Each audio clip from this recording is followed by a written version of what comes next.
Boa noite, queridos colegas brasileiros. Buenas noches, queridos colegas latinoamericanos. Es un placer presentar la última conferencia alegórica a la vicepresidencia del Brasil, referida a las conversaciones previas a nuestro evento monumental de Cartagena 2021.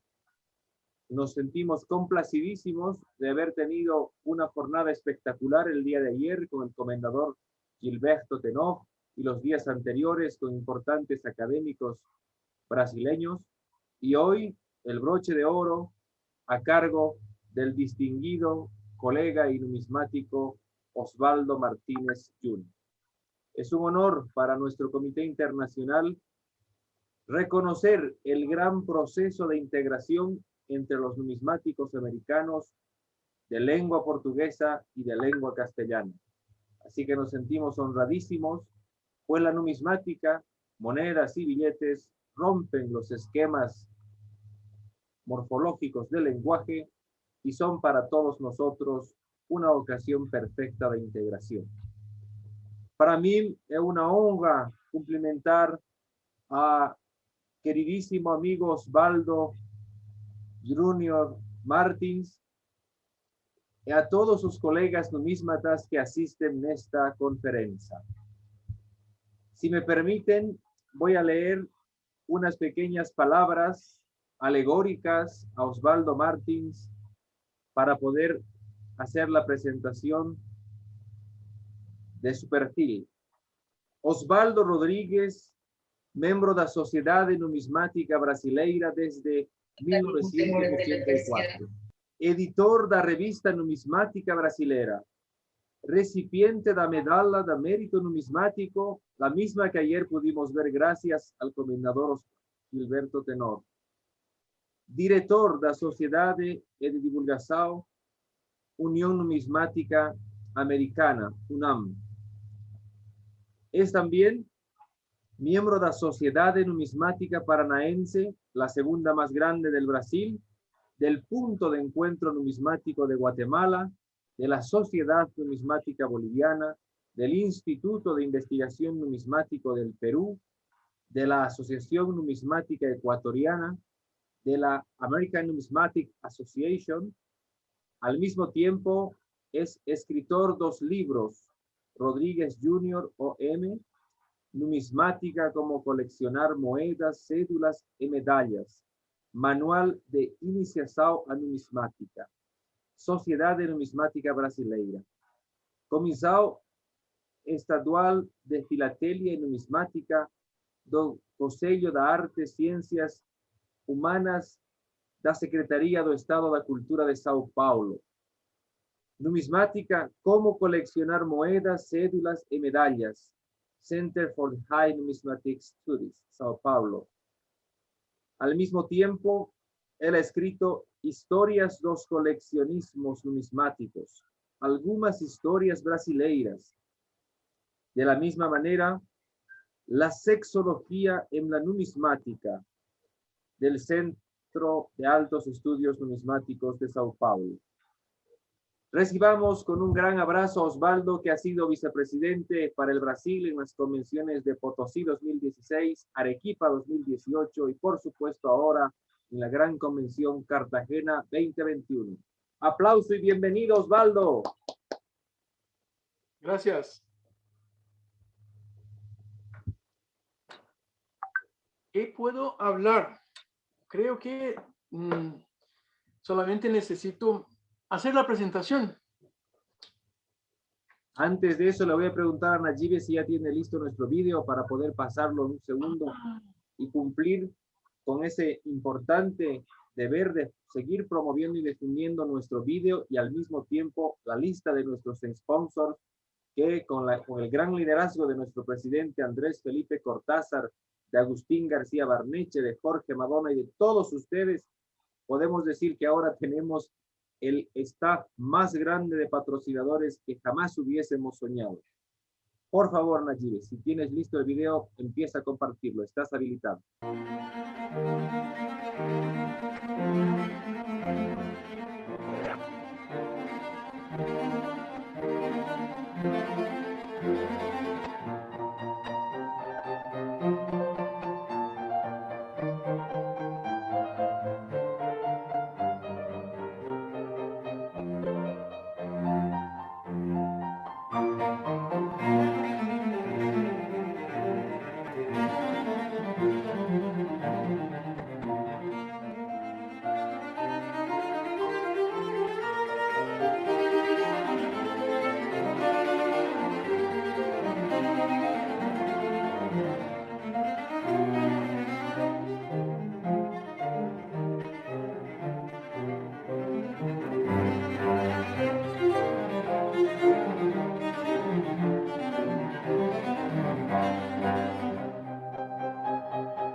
aplauso a nuestros patrocinantes, a todo nuestro comité, a todos y cada uno de nuestros vicepresidentes. Arrancamos la charla del día de hoy cediéndole la palabra a nuestro vicepresidente por el Brasil, el doctor Osvaldo Martins Jr.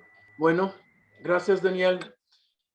De verdad es un honor estar con ustedes hoy anoche, pero saben que nosotros de Brasil en esta semana preparamos las presentaciones en español para que puedan seguir mirando y leyendo, pero les pedimos el permiso de hablar en portugués para empezar a facilitar que nos escuchen y van a ver que se puede comprender mucho. Y yo creo que hablo mejor portugués, ¿verdad? Bueno, les voy a contar la historia de acuñación de monedas en Brasil.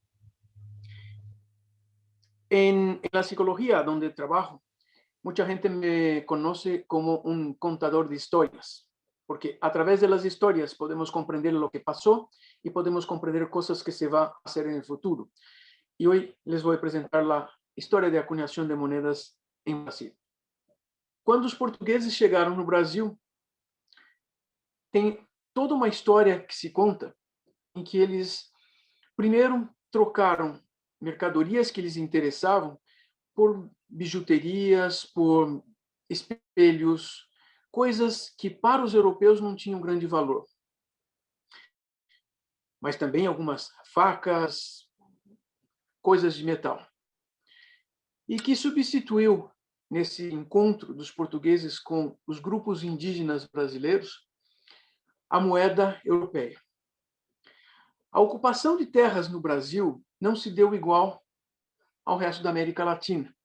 Os portugueses vinham somente na costa do Atlântico, pegavam, enchiam os navios com o que interessava e voltavam para Portugal e deixavam alguns assentamentos, mas não se desenvolveram grandes cidades por alguns séculos. Essa colonização foi muito lenta. Em alguns momentos, quando foi necessário produzir açúcar. E, no entanto, as moedas ainda não circulavam. Lembrem-se que, durante os primeiros séculos, não se conhecia no Brasil minas de prata, minas de ouro, nem de cobre. Todo o metal para as moedas teria que vir de outro lugar. Mas foi em 1568 que o rei Sebastião ele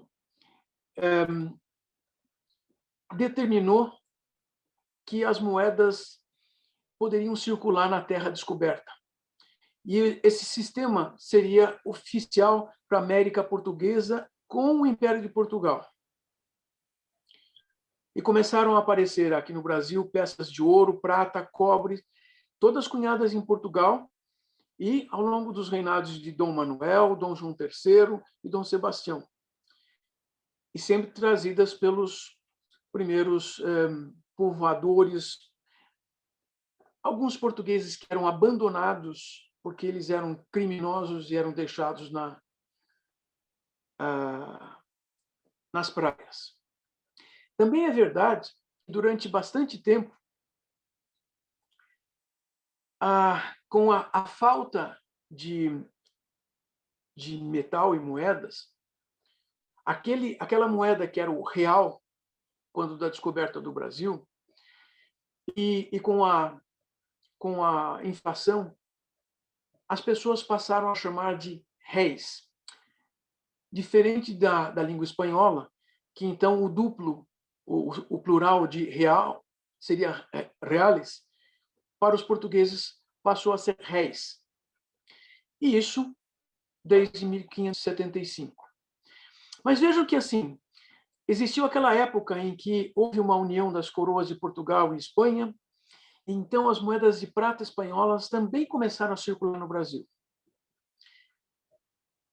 E as moedas de prata da América Espanhola circularam por cerca de 200 anos.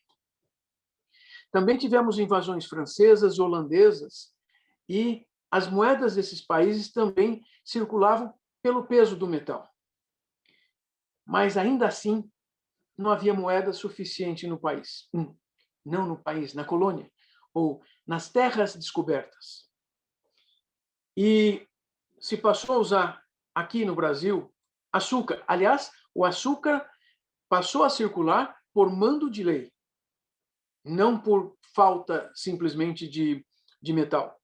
Mas o couro, tabaco, cacau e tudo que era possível, desde aguardente, algodão, às vezes de maneira ocasional, mas como eu disse, o açúcar, por algumas décadas, circulou como meio de pagamento. E apareceu, desde a África, uma outra coisa interessante.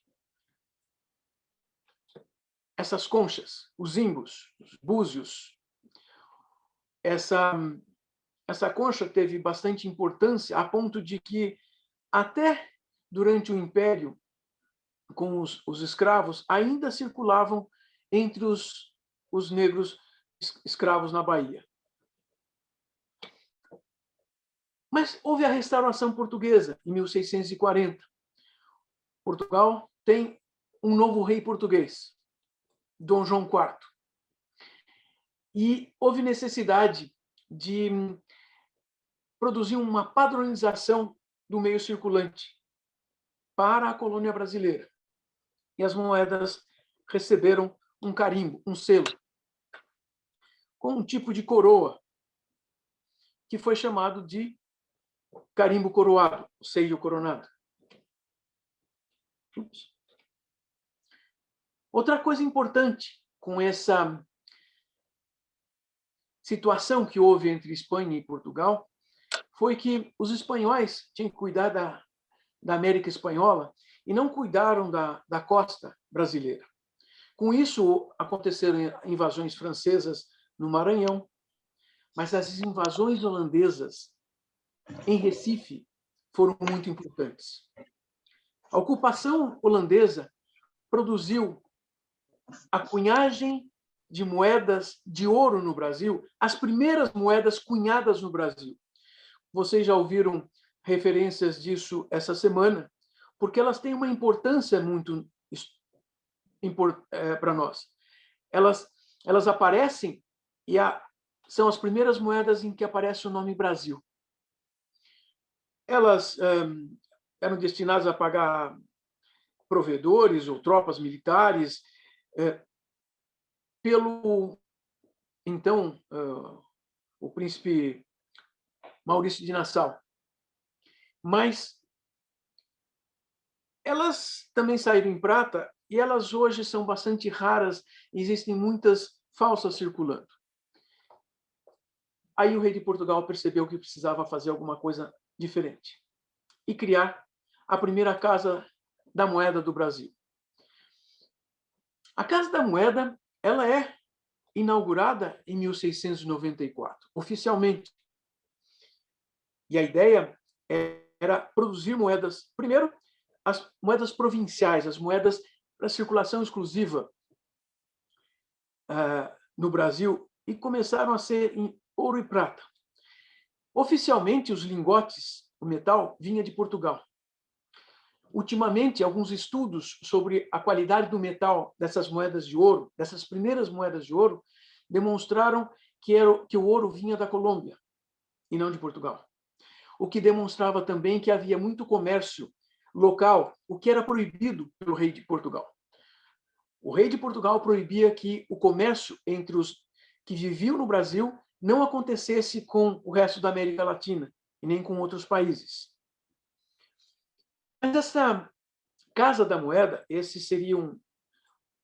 seria a primeira Casa da Moeda em Salvador, ela, na verdade, ela foi itinerante, ela andou. Também foi para Pernambuco, mas houve um momento em que foi para o Rio de Janeiro pela primeira vez. E só regressou alguns anos depois, porque ali próximo, onde hoje é Minas Gerais, se descobriu ouro, finalmente. Finalmente, os portugueses descobriram um metal precioso nas terras brasileiras. E, de novo, e ainda, sem cobre e sem prata. Essas são as primeiras moedas. Elas aparecem em 3 denominações. A moeda de 4.000 réis, ela era chamada de moeda. Os portugueses a chamavam de moeda. A de 2.000 réis, de meia moeda. E nós tínhamos o nosso quartilho. Interessante. Os portugueses cunhavam moedas de ouro para chamar de quartilho.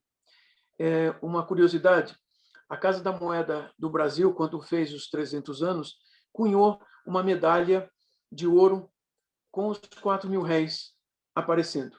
É uma medalha muito interessante. Mas essa Casa da Moeda, de verdade, a Casa da Moeda do Brasil, desde o início, segue como sendo uma só. Mas locais diferentes foram estabelecidos. De forma que nós tínhamos a Bahia, o Rio de Janeiro e Pernambuco, para começar a produzir moedas de prata de 640, 320, 160, 80, 40 e 20 réis. O valor de 320 era chamado de pataca. Os argentinos usam a palavra patacón, mas, na verdade, aqui no Brasil, a grande pataca, o patacón, vai ser a moeda maior, que daqui a pouco nós falaremos dela, e vocês já ouviram essa semana nosso amigo Paulo Abreu contando sobre as 960 réis. Algumas coisas importantes é que os portugueses traziam essa inscrição em latim. Sob esse signo, nasceu e permanecerá. Havia uma importância de uma manutenção dos ideais portugueses no Brasil. Ainda se cunharam moedas em Pernambuco. Pernambuco é um estado do Nordeste brasileiro, ali onde tinha Recife, tem Recife, e essas moedas, elas são especiais porque elas têm um P, denominando a seca, denominando o local de cunhagem. Naturalmente, existem algumas moedas que são mais raras ou mais difíceis. Mas é interessante que a Casa da Moeda do Brasil, no Rio de Janeiro, cunhou, durante vários anos, moedas para circulação também em Portugal, com uma nova legenda. Com este signo ganharás. E veja que o R do Rio de Janeiro começou a aparecer nas moedas. De novo, essas moedas eram cunhadas aqui para circularem lá. Podiam circular aqui, mas não deveriam circular aqui. Com a exploração de ouro no Brasil, nós começamos a ter mais moedas cunhadas para Portugal. Mas começou a haver uma diferença. Uma moeda forte para circulação exclusiva em Portugal. E uma moeda fraca, ou débil, para circulação na colônia. Então, a Casa da Moeda do Rio de Janeiro produziu as moedas de ouro num sistema português, com uma legenda especial, para circular na metrópole. E aqui aparece, nessa época, a série dos dobrões. Os dobrões são bastante especiais porque aparece a moeda de circulação internacional, no mundo inteiro, a maior moeda de ouro em circulação que os portugueses criaram, com quase 54 gramas de ouro, com valor facial de 20.000 réis. Cunhada, então, no Brasil. E começaram a aparecer séries de escudos. Os portugueses passaram a usar os escudos portugueses junto da efígie do rei. Claro que assim, essas expressões passaram a ter algumas importâncias. Um deles é que uma das moedas tinha uma cruz que começou a ser chamada de cruzadinho, uma cruzinha. Uma peça de 4.000 réis de ouro. Isso tem alguns bons gramas de ouro. Mas havia uma necessidade, uma importância. produzir moedas para circulação comum. Desde 1715, os portugueses produzem moedas de cobre exclusivamente para a colônia brasileira, em Lisboa. Eles também cunhavam moedas exclusivas para Angola, Moçambique, e essas moedas que aparecem aqui deveriam circular só no Brasil. E foi em 1729 que aparecem as primeiras moedas de cobre cunhadas em Salvador da Bahia, o B da Seca de Bahia. Em 1749 ainda temos peças de ouro e prata também para circular apenas no Maranhão. Maranhão é um estado do norte do Brasil onde houve invasão francesa. Os portugueses perceberam que precisavam também fortalecer a circulação de moeda local. Houve uma outra moeda muito importante e interessante que circulou no Brasil. Com mudanças de padrão monetário, apareceram moedas de 600, 300, 150, 75 réis. E tinham a letra J, que era a inicial do rei José, do rei Dom José, e que tinha uma coroa, passando a ser conhecidas moedas como J coroado, ou J coronado. Com o reinado de Dona Maria I, começaram a aparecer moedas de ouro no Rio de Janeiro e na Bahia, nas casas de moeda da Bahia e do Rio de Janeiro, para a Casa de Moeda de Lisboa. E no Brasil, continuavam havendo as moedas provinciais para circulação exclusiva no Brasil. Se vocês notarem, aqui nós temos a letra monetária da moeda circulante em Portugal, cunhada no Brasil. Vocês já ouviram um par de vezes essa semana contando um evento muito especial, que foi a vinda da família real para o Brasil, fugindo de Napoleão Bonaparte. A corte se trasladou para o Brasil. Primeiro chegaram na Bahia e, ao redor de março, estavam no Rio de Janeiro. Uma das coisas importantes era como produzir o pagamento da instalação das cortes no Rio de Janeiro.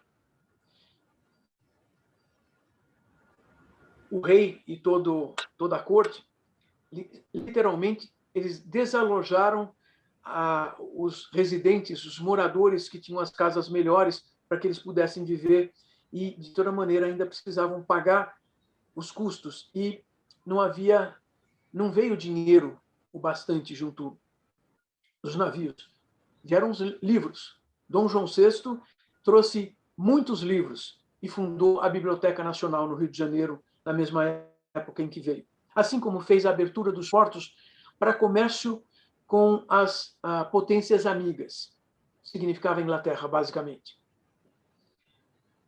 Mas, com a chegada da família real, também se criou o Banco do Brasil e começa a emissão de cédulas, como vocês ouviram na palestra do Wilton Lúcio, antes de produzirem algumas moedas mais específicas em nome de Dom João. Mas as moedas que circulavam, as moedas de prata, os grandes 8 reais, começaram a ter alguns selos, alguns carimbos, especialmente para a circulação nas províncias de Minas Gerais, mas também em Cuiabá. E apareceu o Reino Unido. Com a morte da Dona Maria I, a mãe do príncipe regente, Dom João se torna rei de Portugal em 1816. Logo depois, em 1818, logo depois da morte da mãe. Mas começam a se cunhar moedas de ouro diferentes, porque ele agora é rei de Portugal, Brasil e Algarves. O Brasil se torna parte do reino, oficialmente. Vocês notaram que, para o resto da América Latina, o rei da Espanha nunca esteve nas Américas. E o rei do Portugal vivia agora no Rio de Janeiro, com novas armas, as armas do Reino Unido, diferente das armas anteriores de Portugal. O sistema monetário se manteve igualzinho. E começaram a aparecer outras moedas. As moedas de 960 réis, que passaram a ser sobrecunhadas, basicamente sobrecunhadas, às moedas de 8 reais. Cunhadas em 2 lugares, no Rio de Janeiro e na Bahia. De novo, lembram a vocês a peculiaridade. Casa da Moeda era a Casa da Moeda do Brasil, existente em 2 lugares, na Bahia e no Rio de Janeiro. E começamos a usar símbolos locais, os ramos de café e os ramos de tabaco. No entanto, também era necessário uma outra coisa para que acontecesse. Era necessário produzir moedas de cobre especiais. A Casa da Moeda do Rio de Janeiro começou a produzir, em 1820, muitas moedas para as províncias. Mas algumas províncias produziram suas próprias moedas, como essa no Mato Grosso, em valores interessantes, em 75 réis, assim como em 37,5 réis.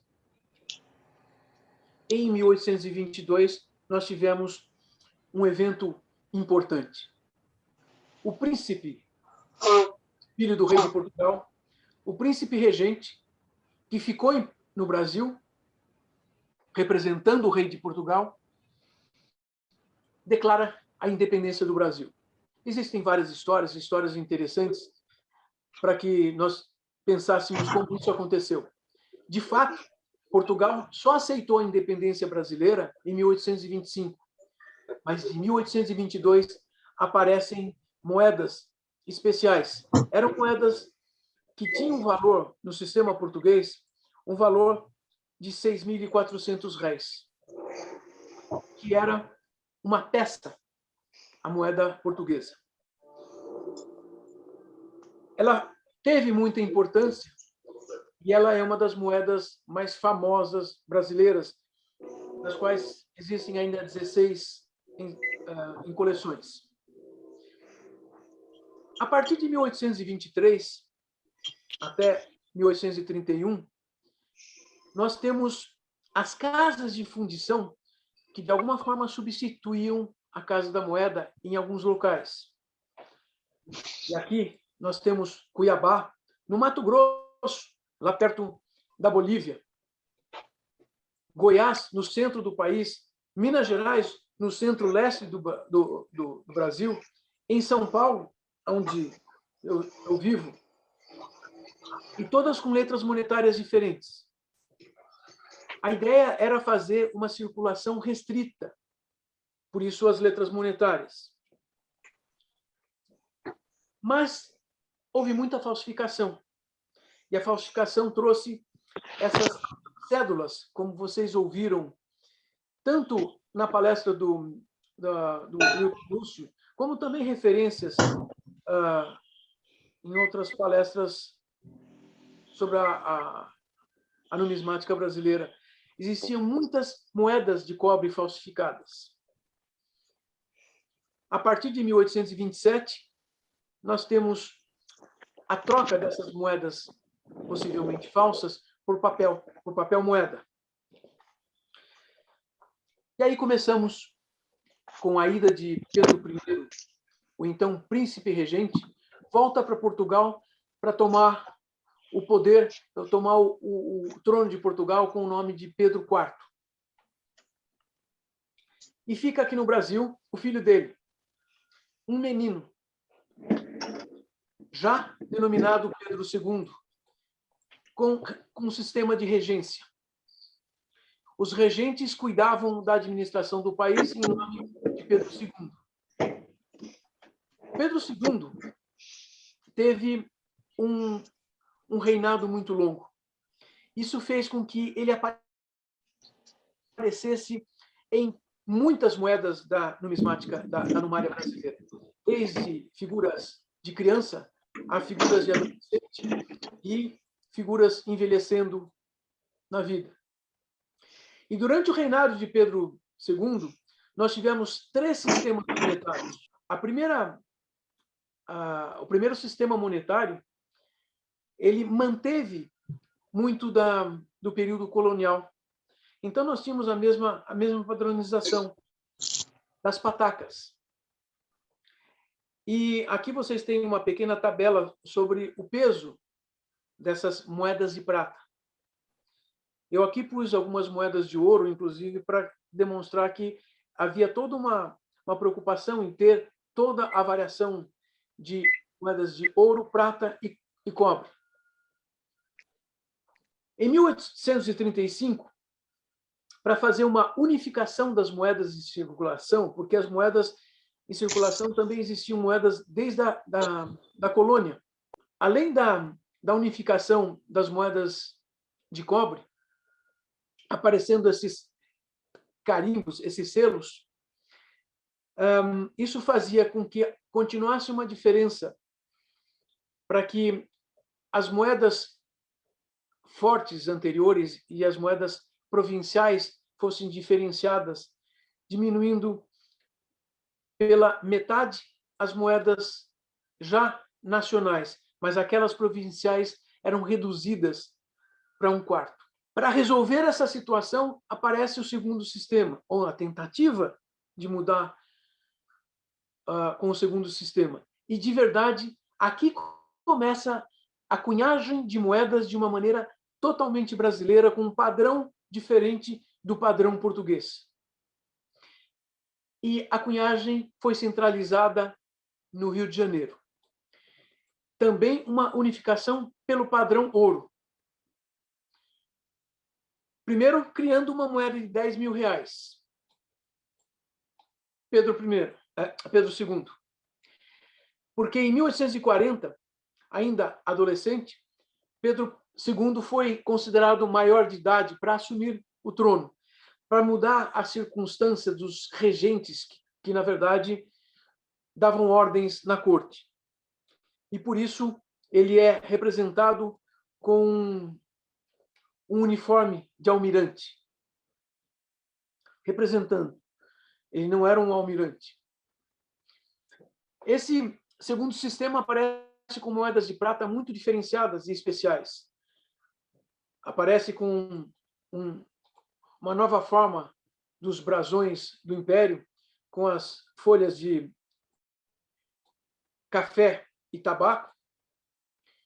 E essas moedas muito especiais, substituindo as patacas, e agora são os cruzados.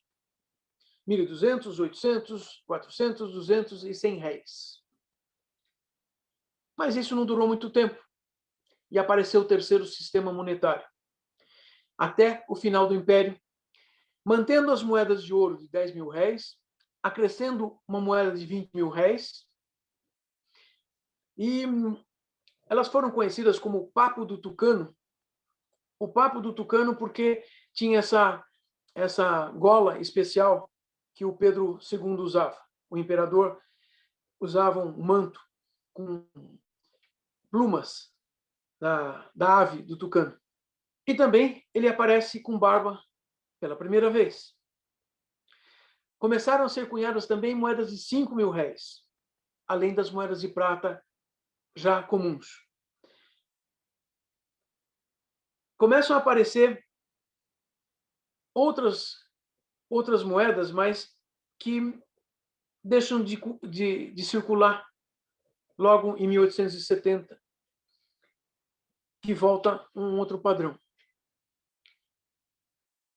Com a proclamação da República, nós temos que produzir mudanças.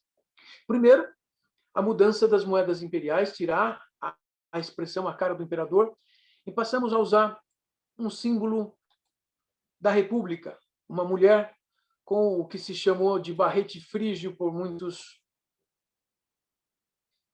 E essas moedas continuaram com o padrão de ouro, moedas de prata com valor de 2.000 réis e uma série de moedas de níquel.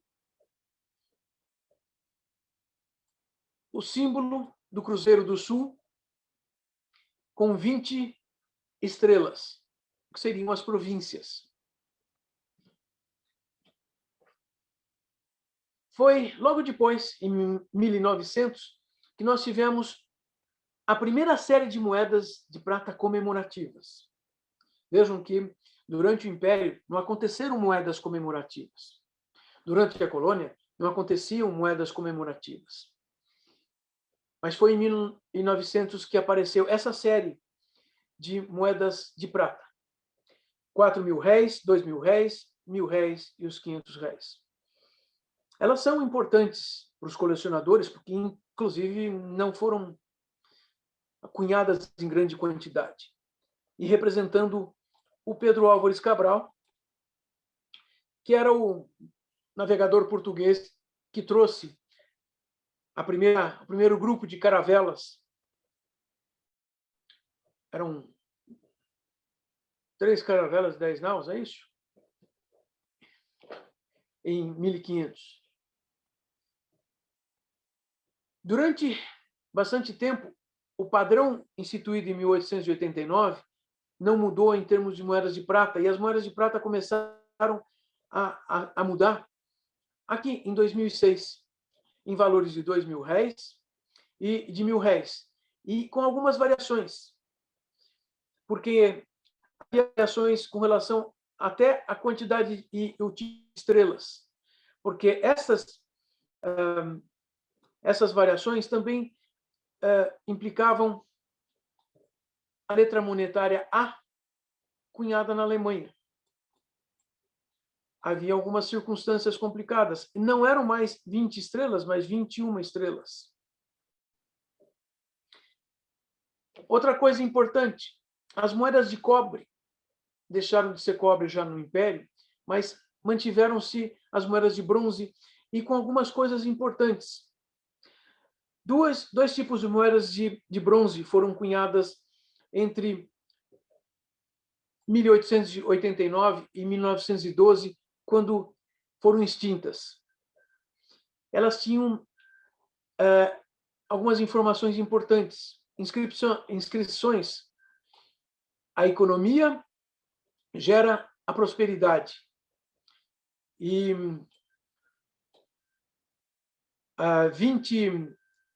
o vintém poupado é o vintém ganho.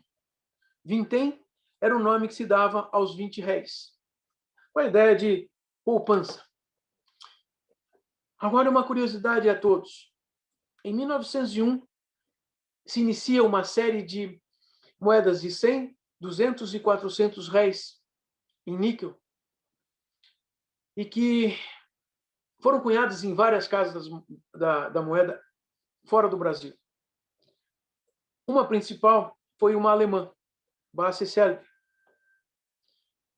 e elas foram cunhadas entre 1901 e 1916, numa quantidade de 161 milhões de peças, e todas com a mesma data, em algarismo romano, 1901. Em algarismos romanos, e elas foram cunhadas durante todos esses anos. Vocês imaginam que quem encontra em sua casa uma moeda com uma data de 1901 vai imaginar que tem um tesouro maravilhoso e não sabe esta informação.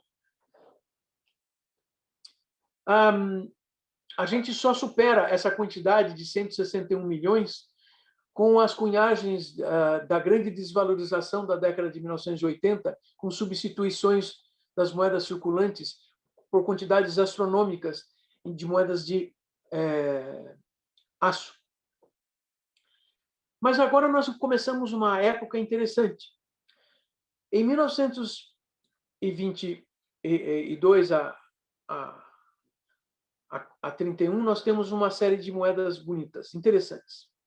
De verdade, a de 1922 era uma moeda comemorativa que mostrava Dom Pedro I e o então presidente do Brasil, Epitácio Pessoa.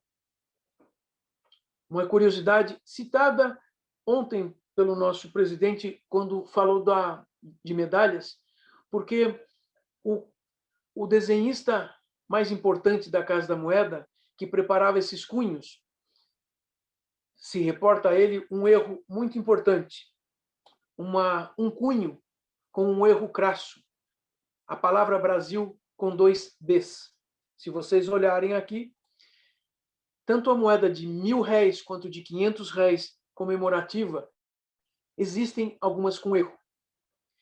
Mas essas moedas de R$1.000 e R$500 mais comuns desse período, elas são bastante importantes, que elas tentam trazer a ideia de uma divindade com uma cornucópia, como que valorizando o poder do Tesouro Nacional. E o Cruzeiro do Sul, a constelação do Cruzeiro do Sul, mantida como símbolo da República.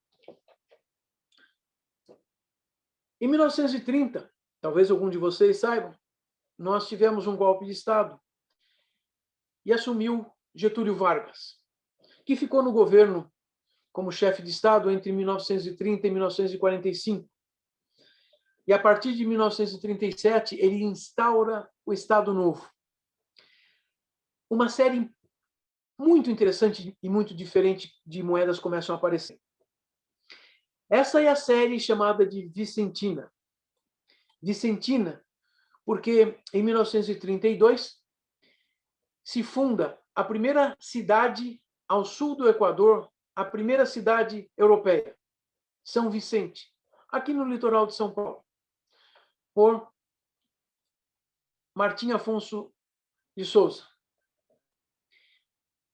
E existe essa série de moedas cunhadas em todos esses valores de 100, 200,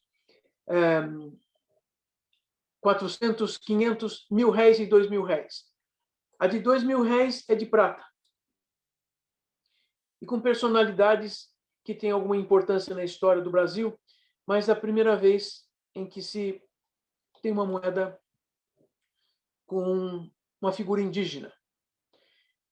Essa figura seria o cacique Tibiriçá, que seria de uma tribo aqui em São Paulo. Quando a cidade de São Paulo foi fundada, a filha dele foi casada com um dos portugueses para manutenção da cidade de São Paulo, em 1554. Então começaram a aparecer brasileiros importantes ou famosos. Aparece José de Anchieta, por exemplo, que hoje é um santo. José de Anchieta foi um dos 2 fundadores da cidade de São Paulo. Aparece na moeda de R$2.000 de 1938, essa, vocês notam a empunhadura de uma espada, para o Duque de Caxias, o regente Feijó, que foi regente no lugar do Pedro II. O regente Feijó, ele se encontra enterrado na cripta da Praça da Sé, aqui em São Paulo. E alguns outros personagens, como Carlos Gomes, Oswaldo Cruz, o Barão de Mauá, aquele do Banco de Mauá, que emitiu cédulas para o Uruguai, por exemplo. E uma série especial e muito interessante, que teve uma circulação, além de 1938 a 1942, com a efígie do Getúlio Vargas. Ele se fez com essa moeda para comemorar a Constituição que ele promulgou em 1937. Em verdade, o Brasil ficou sem Constituição entre 1930 e 1937. Uma coisa interessante.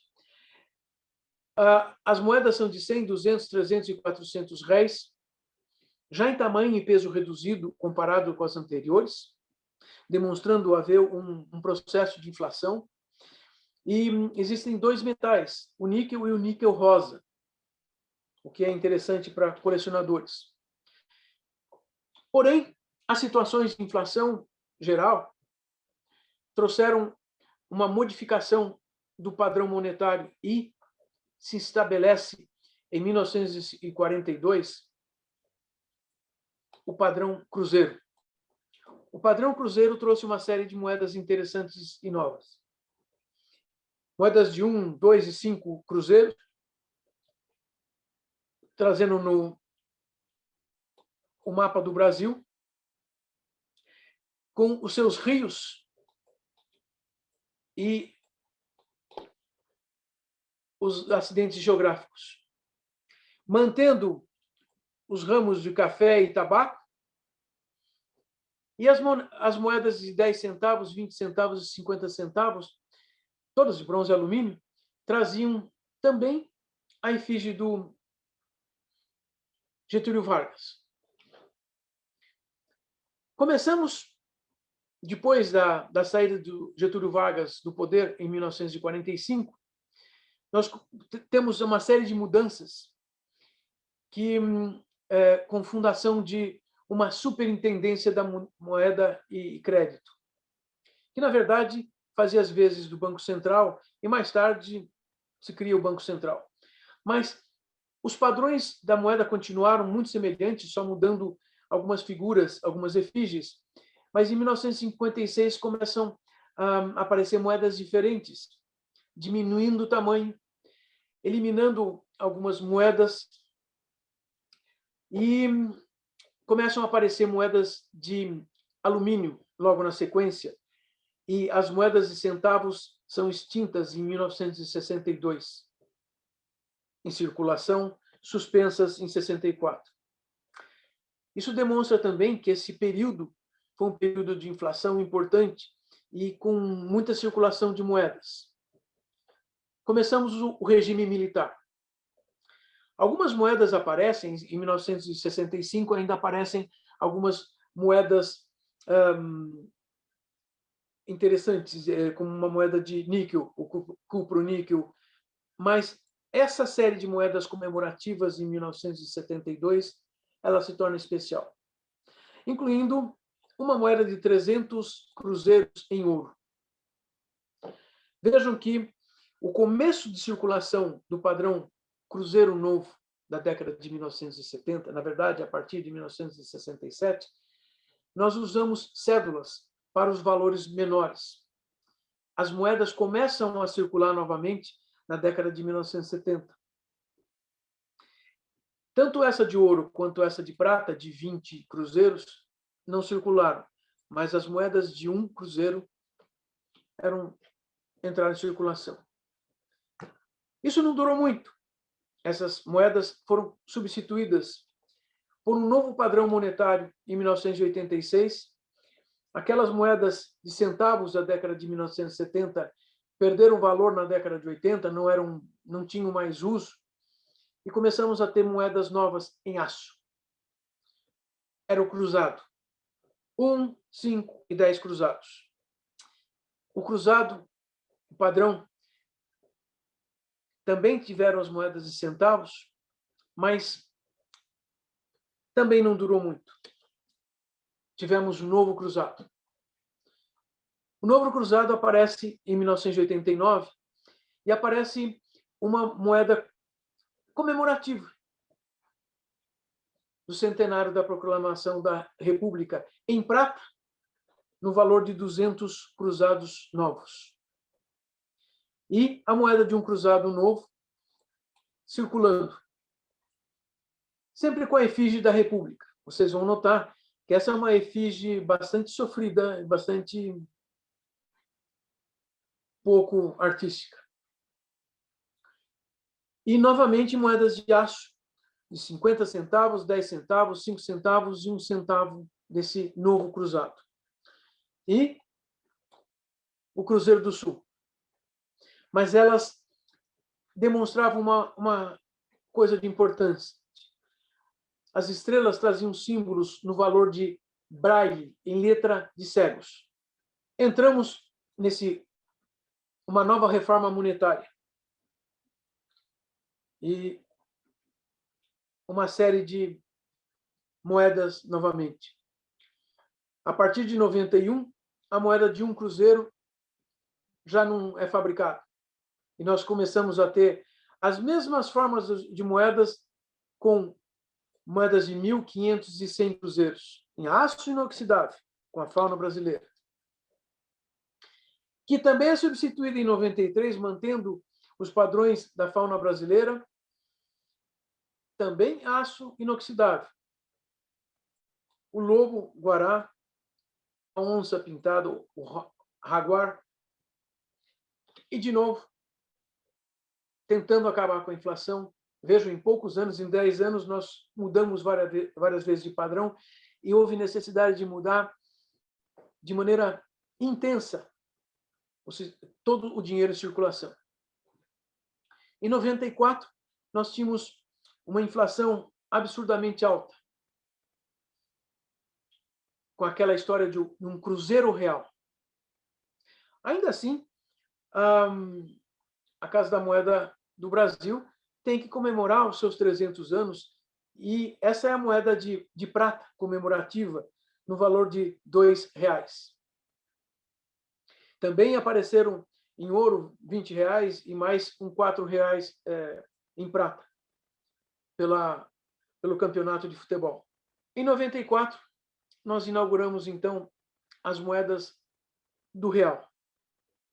As moedas do real, elas têm uma primeira família, toda em aço. Ela muitas vezes é criticada porque ela não parece ser uma moeda muito bonita. Uma moeda diferenciada que aparece, que nunca existiu numa área brasileira, uma moeda de 25 centavos. Mas ela trouxe alguns problemas. As moedas de R$1 eram consideradas muito fáceis de serem falsificadas, e se falsificaram muito. E aparece em 1998 a segunda família de moedas, que continua em circulação, exceto que não se encontram mais em circulação moedas de 1 centavo. Todas as outras continuam em circulação igualitas. Na primeira família, ainda existiam moedas de 50 centavos em níquel. E hoje ela é de aço. As outras moedas são todas de aço, recobertas com uma película de outro metal, seja de bronze, seja de bronze alumínio, ou a bimetálica de R$1, como passou a ser na maior parte dos países do mundo, para diminuir a chance de falsificação. Com essa nova família aparecem algumas coisas que ganharam a atenção dos colecionadores brasileiros. Quando eu aponto 1994 e 98, nós começamos a ter a mesma moeda, só mudando a data. Nós queríamos moedas comemorativas, não queríamos? A primeira moeda comemorativa do Plano Real, nesses últimos 26 anos, em 1998, é a moeda dos direitos humanos. A comemoração dos 50 anos da Declaração dos Direitos Universais do Homem. Aí aparecem algumas outras moedas comemorativas. 40 anos do Banco Central, 50 anos do Banco Central, a comemoração dos 50 anos do Juscelino Kubitschek. Juscelino Kubitschek foi o fundador de Brasília, ele foi o construtor de Brasília, foi o presidente do Brasil que botou Brasília no mapa. Embora o nome Brasília fosse um nome cogitado desde o começo do Império, para termos uma cidade chamada Brasília como capital do Brasil. Nunca oficialmente. Mas, em 2016, a febre dos novos colecionadores são as 16 moedas das Olimpíadas, cunhada durante alguns anos. E, no entanto, a que ganhou mais fama das moedas chamadas olímpicas foi a moeda de 2012, que foi a moeda da entrega da bandeira, a bandeira olímpica, que tem um valor mais alto, porque todas essas moedas tiveram baixa cunhagem. No Brasil se chamam baixa cunhagem 600 mil moedas. Mas cada uma dessas aqui teve uma quantidade de 20 milhões de moedas cunhadas. Aqui eu queria contar para vocês como as moedas andaram sendo cunhadas. Desde a nossa colônia, com invasão holandesa, com a criação da Casa da Moeda, a Casa da Moeda itinerante, algumas casas de fundição fazendo, às vezes, de Casa da Moeda, e as moedas aparecendo de diversas formas, representando os vários momentos políticos e históricos do Brasil. Espero que tenha servido para aguçar a curiosidade de vocês sobre as coisas comuns que nós temos também, mas algum dia devemos falar das coisas mais insólitas ou mais diferentes. De novo, eu quero agradecer a vocês a paciência e a possibilidade de vocês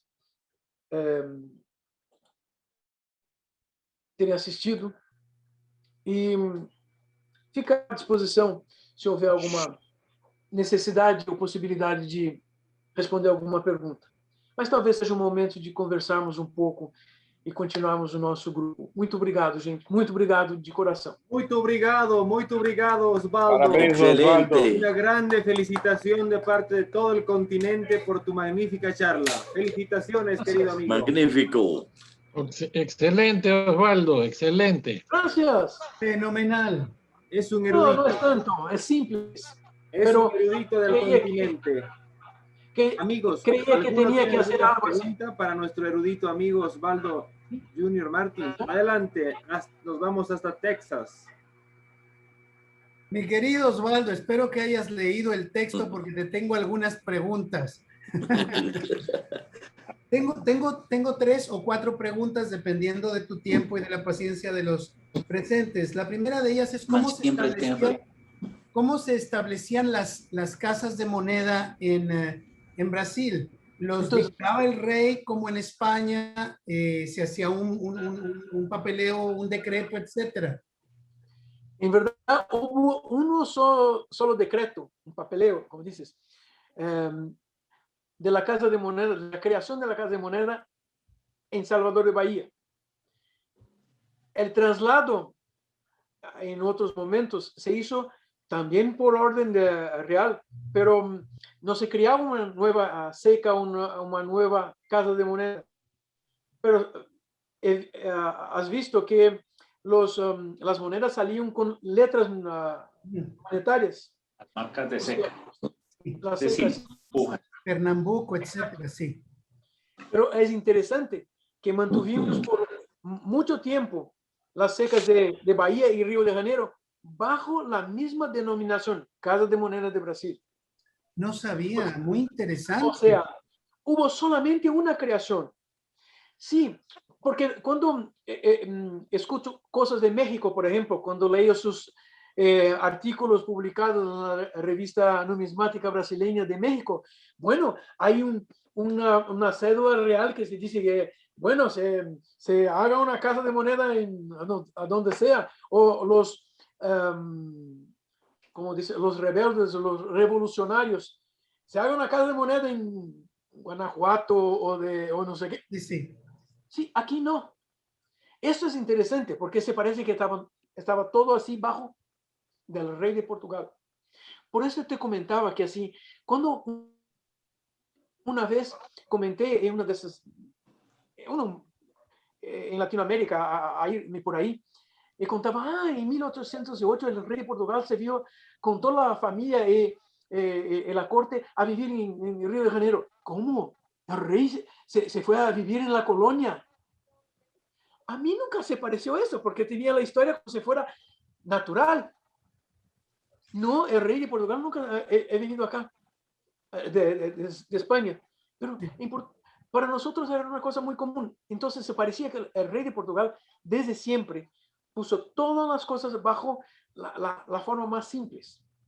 Pero de forma simple, él también hizo cosas difíciles. Yo sé que cuando necesitaban plata en Río de Janeiro, incluso para pagar los oficiales, en verdad, sabes que hay discusiones que hay Tetero enano 2328. Tetero enano 2328. Ok. Cuando el rey de Portugal llegó a Brasil, hay referencias históricas que han venido como que 20,000 portugueses. Lo que se cree es que tal vez 3, 4, quizás 5,000. Que imagínate que es una cantidad de navíos así ya estúpidamente grande.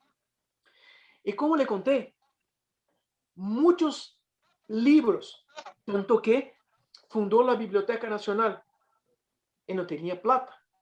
Hay algunas historias chistosas que como que para pagar nuevos oficiales del imperio, del reino de Portugal, por ejemplo, se contrató a algunos cariocas, los blancos de Río de Janeiro. Carioca significa en lengua guaraní cara blanca. De verdad significa casa de blancos, pero los portugueses lo comprendieron como que blancos. Entonces, los brasileños que vivían ahí eran contratados para trabajar para el rey. Y hay una historia, por ejemplo, tú vas a trabajar en la aduana. Entonces, los navíos llegan y salen, tú vas a hacer el control de las cargas, pero no tenemos plata para pagarle. Tú vas a cobrar directamente de los capitanes de los navíos 30% para que se pague su servicio. ¿Sabes cómo llamamos esta situación de corrupción de los políticos de Brasil? El pago de los 30%. De ahí sale. De ahí sale. Porque, bueno, no teníamos cómo pagar. Entonces no había plata. La plata era la plata de Hispanoamérica que llegaba acá. La mayoría de las monedas de 960 reis que se sobresalieron, como escuchaste el otro día con Paulo, han venido de Potosí. La historia oficial es que venían de barco hasta el Río de Janeiro. Hay historias en que en estos barcos se sobresellaban durante el trayecto para llegar a Río de Janeiro ya las monedas hechas. Hay historias también que estas monedas llegaban por tierra, pero era prohibido por el rey de Portugal. Pero llegaban, porque se acuñaban en Cuiabá, en Mato Grosso, en el centro del continente, en el centro geográfico del continente. Entonces, sí, no, había solamente una orden y entonces órdenes suplementarias, como que entonces si se establece que se va a acuñar monedas en Pernambuco o en Maranhão, pero no había una creación de una nueva seca, pero funcionaba como si fuera. Muy interesante. Te tengo otra pregunta. En España se cobraba el quinto real. ¿Cuánto cobraban los reyes en Portugal? ¿También era el quinto real? El quinto real de la mineración. Perfecto. Si te acuerdas como Paulo contó sobre las 960, es que las monedas de 8 reales tenían un cambio de 750 reis. O sea, el rey de Portugal se quedaba con el sobrante, la diferencia. 750 a 960. De verdad, esa es una inflación, creada. Pero eso también creaba una situación, porque eran monedas para circular solamente en Brasil. Entonces, uno no salía con una moneda de 960 reis y llegaba ahí en Argentina o en Potosí. Yo quiero recibir lo mismo que 150 reis en sobre. O sea, las monedas no salieron de acá, por eso se quedaron acá. Sí, la plata se fundió para hacer otras cosas, pero se quedaron muchas monedas. Aquí no salieron. Muy bien, mi última pregunta es, cuando ustedes declaran la independencia y Portugal tiene la oportunidad de hacer sus monedas, las monedas de ustedes y las monedas de ellos en un momento determinado eran muy similares. Sí. ¿Podían circular de un lado a otro por el mismo valor? No. No, no, porque había una situación. Pedro I, nuestro emperador, era hijo del rey de Portugal. Imagínate, el hijo es emperador. Se supone más grande, ¿verdad? De verdad, Pedro I fue rey de Brasil por un mes, pero él quería algo más importante. Entonces, emperador perpetuo y defensor constitucional de Brasil, algo así, así se llamaba. Pero el rey de Portugal solamente trató de reconocer Brasil como independiente en 1825. Las monedas portuguesas acuñadas en Lisboa en 22, 23, 24, hasta 25, dicen Dom João VI, rey de Portugal, Brasil y Algarve. O sea, no había Brasil para los portugueses, o había parte del reino de Portugal. Pero como los portugueses, Don João VI, cuando salió de Brasil, llevó lo oro que podía llevar, y se parece que una de las historias, así como que Pedro I tuvo solamente 64 monedas de 6.400 reis, una monedita así, y que esta moneda tenía un peso de las monedas que los portugueses llamaban de pieza. Por eso se considera una moneda y no una medalla de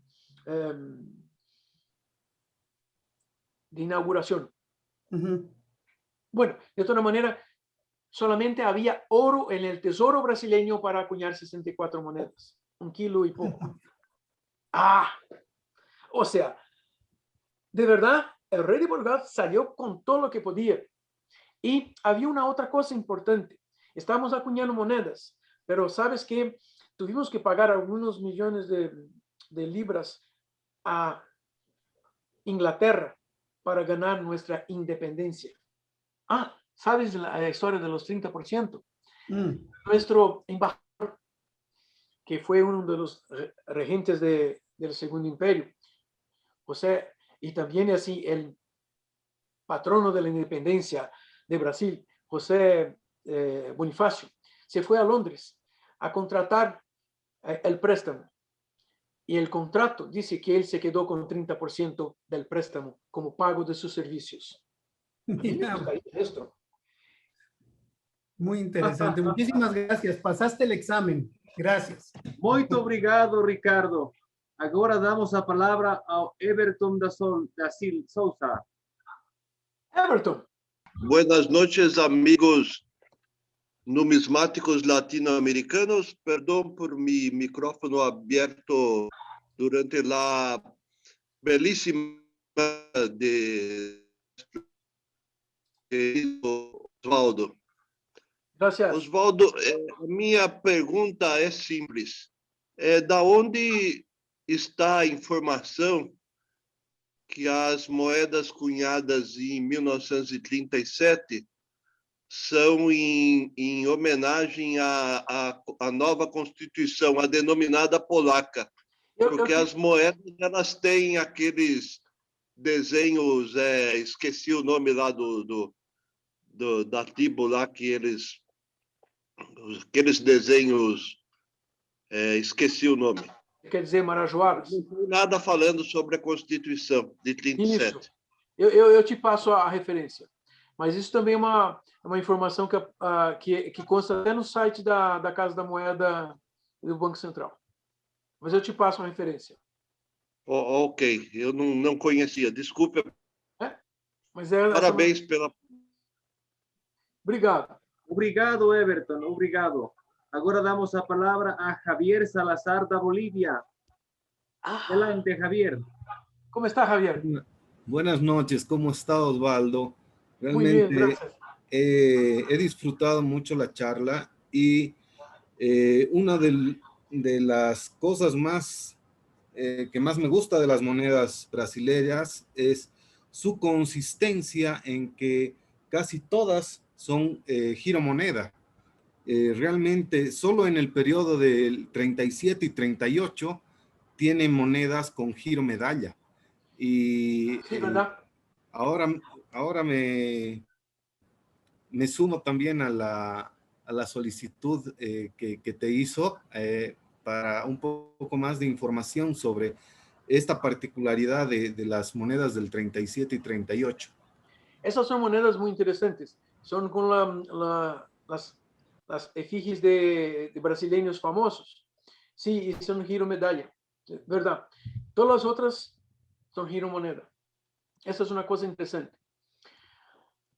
Hay algunos detalles, porque también se falsificaron estas monedas, porque algunas tienen canto con rajas, y otras tienen canto liso o, ¿cómo se llama esto en español? Dios, poliédrico.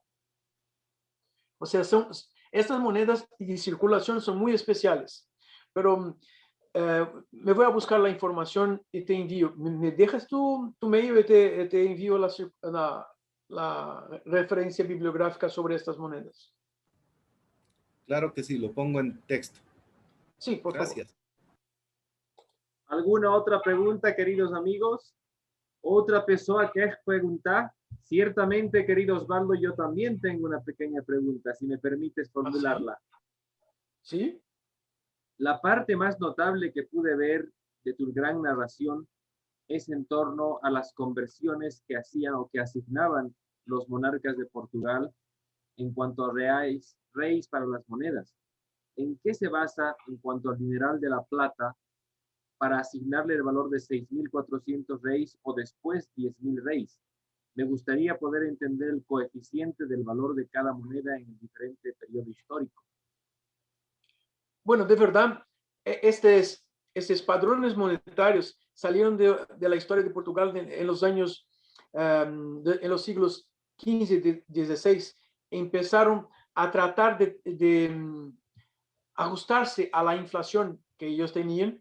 Entonces empezaron a ajustar cosas. Es interesante porque estaba escuchando justamente un miembro del Museo de Dinero de Lisboa a contar exactamente esta situación. O sea, hubo situaciones que a mí me parece como que una falsificación gubernamental. O sea, vamos a ajustar las cosas, cambiamos el padrón monetario para que la gente entonces empiece a tratar de otra manera y no simplemente como ya el metal no circulaba con la misma, de la misma manera, porque te recuerdo, Portugal tenía algunas colonias, pero no tenía minas de plata.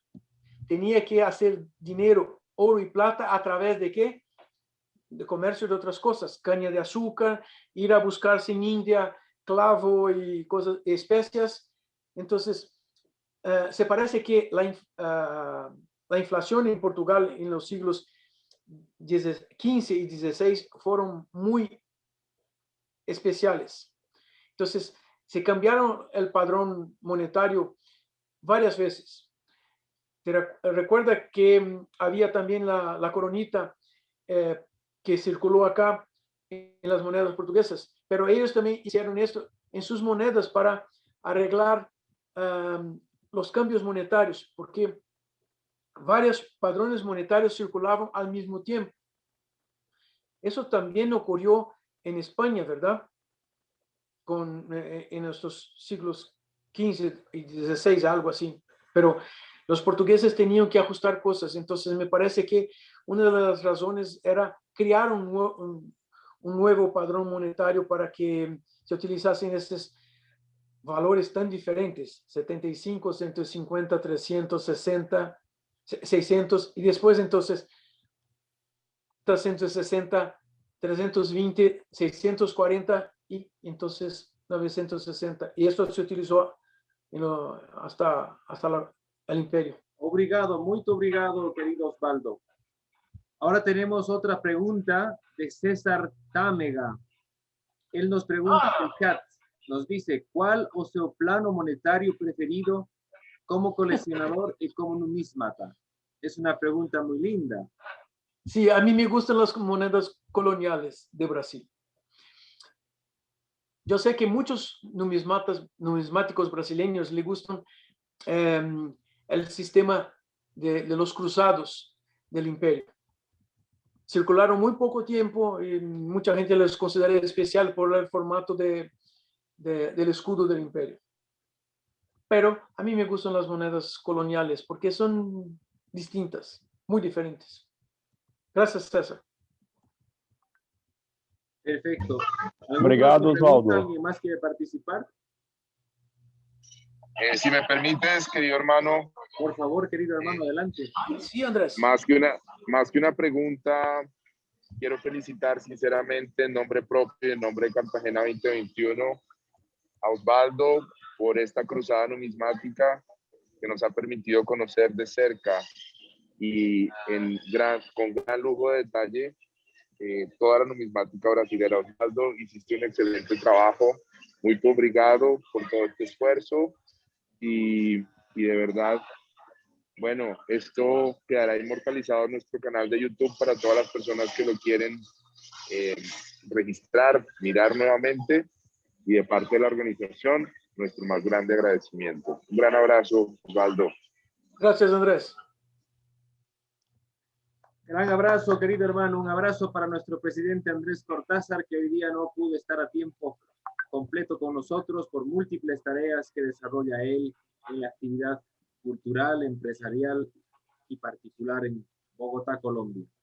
Sin embargo, todo nuestro comité está honradísimo de una semana tan lucida presentada por el Brasil y por cada uno de los dignos exponentes que han participado. Foi uma noite maravilhosa. Estamos muito felizes com a integração de todos os nossos países americanos em torno da numismática. Te vejo em Cartagena 2021. Um abraço para o Brasil.